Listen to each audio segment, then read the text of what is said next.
Chapter 4.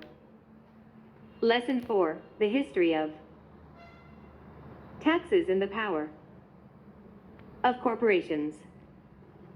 79. My rich dad just played the game smart, and he did it through corporations, the biggest secret of the rich. I remember in school being told the story of Robin Hood and his merry men. My teacher thought it was a wonderful story of a romantic hero who robbed from the rich and gave to the poor. My rich dad did not see Robin Hood as a hero. He called Robin Hood a crook. Robin Hood may be long gone, but his followers live on. I often still hear people say, "Why don't the rich pay for it?" Or "the rich should pay more in taxes and give it to the poor." It is this Robin Hood fantasy, or taking from the rich to give to the poor, that has caused the most pain for the poor and the middle class. The reason the middle class is so heavily taxed is because of the Robin Hood ideal. The reality is that the rich are not taxed. It's the middle class, especially the educated upper-income middle class, who pays for the poor. Again, to understand fully how things happen, we need to look at the history of taxes. Although my highly educated dad was an expert on the history of education, my rich dad fashioned himself as an expert on the history of taxes. Chapter 4, Lesson 4. 80. Rich Dad explained to Mike and me that originally, in England and America, there were no taxes. Occasionally, there were temporary taxes levied in order to pay for wars. The king or the president would put the word out and ask everyone to chip in. Taxes were levied in Britain for the fight against Napoleon from 1799 to 1816, and in America to pay for the Civil War from 1861 to 1865. In 1874, England made income tax a permanent levy on its citizens. In 1913, an income tax became permanent in the United States with the adoption of the 16th Amendment to the U.S. Constitution. At one time, Americans were anti-tax. It had been the tax on tea that led to the famous Tea Party in Boston Harbor, an incident that helped ignite the Revolutionary War. It took approximately 50 years in both England and the United States to sell the idea of a regular income tax. What these historical dates fail to reveal is that both of these taxes were initially levied against only the rich. It was this point that Rich Dad wanted Mike and me to understand. He explained that the idea of taxes was made popular and accepted by the majority by telling the poor and the middle class that taxes were created only to punish the rich. This is how the masses voted for the law, and it became constitutionally legal. Although it was intended to punish the rich, in reality it wound up punishing the very people who voted for it, the poor and middle class. Once government got a taste of money, its appetite grew, said Rich Dad. Your dad and I are exactly opposite. He's a government bureaucrat, and I am a capitalist.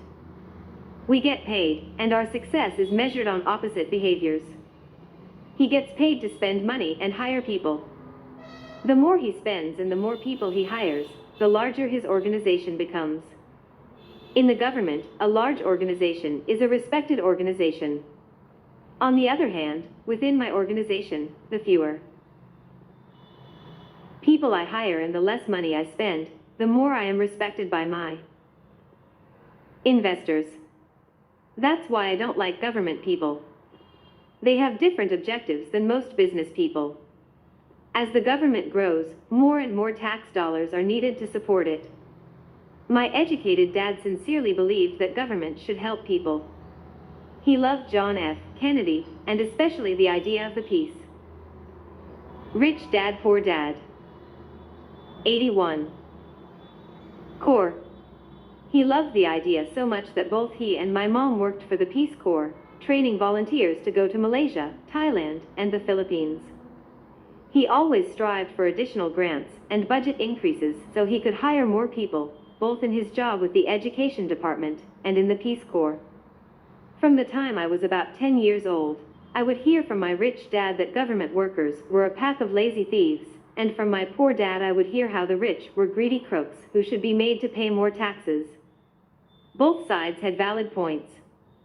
It was difficult to go to work for one of the biggest capitalists in town and come home to a father who was a prominent government leader. It was not easy to know which dad to believe. Yet when you study the history of taxes, an interesting perspective emerges. As I said, the passage of taxes was only possible because the masses believed in the Robin Hood theory of economics: take from the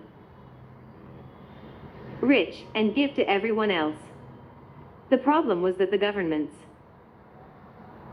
appetite for money was so great that taxes soon needed to be levied on the middle class, and from there it kept trickling down. However, the rich saw an opportunity because they don't play by the same set of rules. The rich knew about corporations, which became popular in the days of sailing ships. The rich created the corporation as a vehicle to limit their risk to the assets of each voyage. The rich put their money into a corporation to finance the voyage. The corporation would then hire a crew to sail to the New World to look for treasure. If the ship was lost, the crew lost their lives, but the loss to the rich would be limited only to the money they invested for that particular voyage. My rich dad did not see Robin Hood as a hero. He called Robin Hood a crook. Chapter 4, Lesson 4. 82. The diagram that follows shows how the corporate structure sits outside your personal income statement and balance sheet. Assets. Personal income statement. Personal balance sheet. Income expenses. Corporation income statement. Liabilities. Income expenses. Rich dad, poor dad. 83. It is the knowledge of the legal corporate structure that really gives the rich a vast advantage over the poor and the middle class. Having two fathers teaching me, one a socialist and the other a capitalist, I quickly began to realize that the philosophy of the capitalist made more financial sense to me. It seemed to me that the socialists ultimately penalized themselves due to their lack of financial education. No matter what the take from the rich crowd came up with, the rich always found a way to outsmart them. That is how taxes were eventually levied on the middle class. The rich outsmarted the intellectuals solely because they understood the power of money, a subject not taught in schools. How did the rich outsmart the intellectuals? Once the take from the rich tax was passed, cash started flowing into government coffers. Initially, people were happy. Money was handed out to government. Workers and the rich. It went to government workers in the form of jobs and pensions, and it went to the rich via their factories receiving government contracts. The government received a large pool of money, but the problem was the fiscal management of that money. The government ideal is to avoid having excess money. If you fail to spend your allotted funds, you risk losing it in the next budget. You would certainly not be recognized for being efficient. Business people, on the other hand, are rewarded for having excess money and are applauded for their efficiency.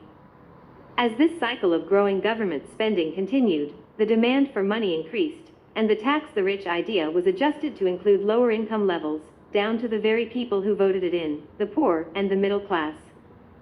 True capitalists used their financial knowledge to simply find an escape. They headed back to the protection of a corporation. But what many people who have never formed a corporation don't know is that a corporation is not really a thing. A corporation is merely a file folder with some legal documents in it, sitting in some attorney's office, and registered with a state government agency. It's not a big building, or a factory, or a group of people. A corporation is merely a legal document that creates a legal body without a soul. Using it, the wealth of the rich was once again protected. It was popular because the income tax rate of a corporation is less than the individual. Chapter 4, Lesson 4. 84. Income tax rates. In addition, certain expenses could be paid by a corporation with pre-tax dollars. This war between the haves and have-nots has raged for hundreds of years. The battle is waged whenever and wherever laws are made, and it will go on forever.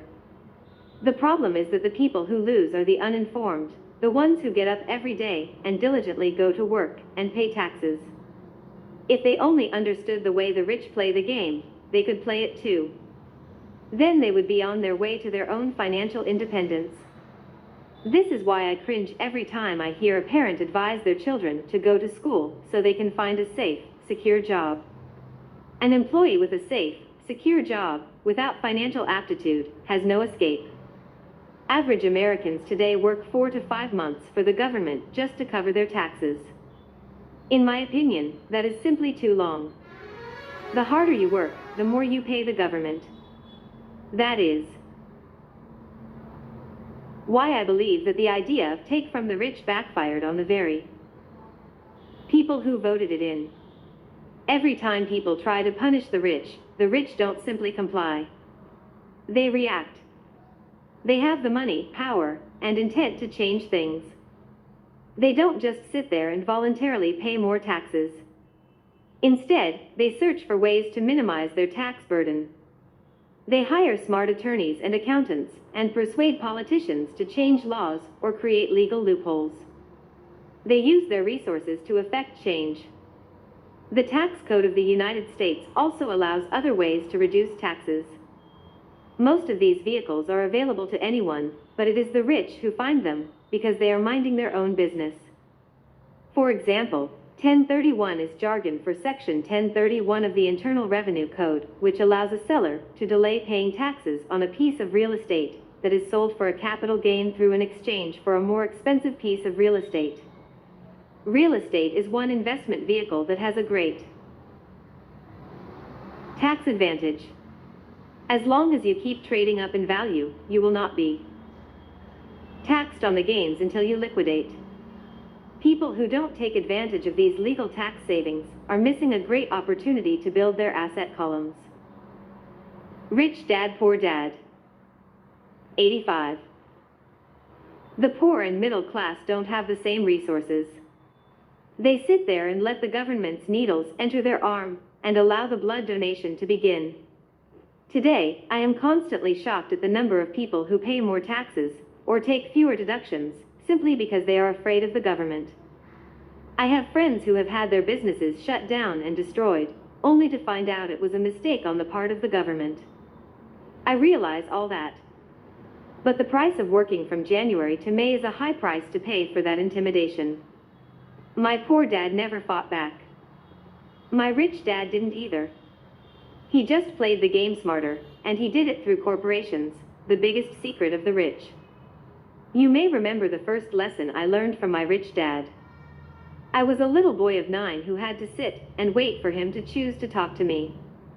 I sat in his office waiting for him to get to me. He was ignoring me on purpose. He wanted me to recognize his power and to desire to have that power for myself one day. During all the years I studied and learned from him, he always reminded me that knowledge is power. And with money comes great power that requires the right knowledge to keep it and make it multiply. Without that knowledge, the world pushes you around. Rich Dad constantly reminded Mike and me that the biggest bully was not the boss or the supervisor, but the tax man. The tax man will always take more if you let him. The first lesson of having money work for you, as opposed to you working for money, is all about power. If you work for money, you give the power to your employer. If money works for you, you keep the power and control it. Once we had this knowledge of the power of money working for us, he wanted us to be financially smart and not let anyone or anything push us around. If you're ignorant, it's easy to be bullied. If you know what you're talking about, you have a fighting chance.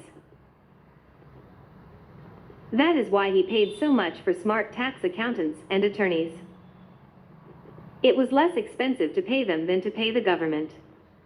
If you work for money, you give the power to your employer. If money works for you, you keep the power and control it. Chapter 4, Lesson 4.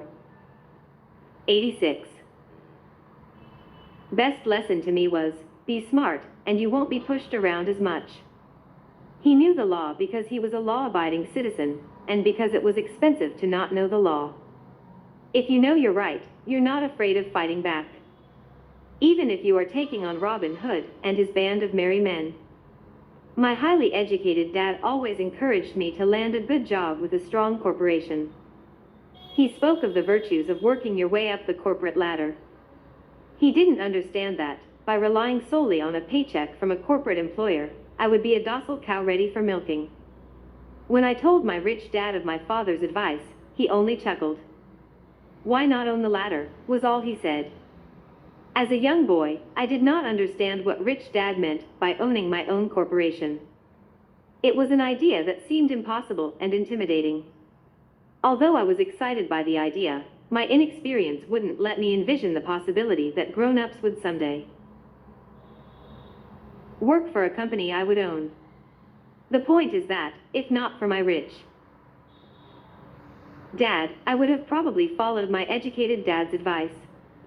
It was merely the occasional reminder of my rich dad that kept the idea of owning my own corporation alive, and kept me on a different path. By the time I was 15 or 16, I knew I wasn't going to continue down the path my educated dad recommended. I didn't know how I was going to do it, but I was determined not to head in the direction most of my classmates were heading. That decision changed my life. It was not until my mid-20s that my rich dad's advice began to make more sense to me. I was just out of the Marine Corps and working for Xerox. I was making a lot of money, but every time I looked at my paycheck, I was disappointed. The deductions were so large and, the more I worked, the greater they became. As I became each dollar in my asset column was a great employee, working hard to make more employees, and buy the boss a new Porsche. Rich Dad, Poor Dad. 87. More successful, my bosses talked about promotions and raises. It was flattering, but I could hear my rich dad asking in my ear, "Who are you working for? Who are you making rich?" In 1974, while still an employee for Xerox, I formed my first corporation and began minding my own business. There were already a few assets in my asset column, but now I was determined to focus on making it bigger. Those paychecks, with all the deductions, made all the years of my rich dad's advice make total sense. I could see the future if I followed my educated dad's advice. Many employers feel that advising their workers to mind their own business is bad for business.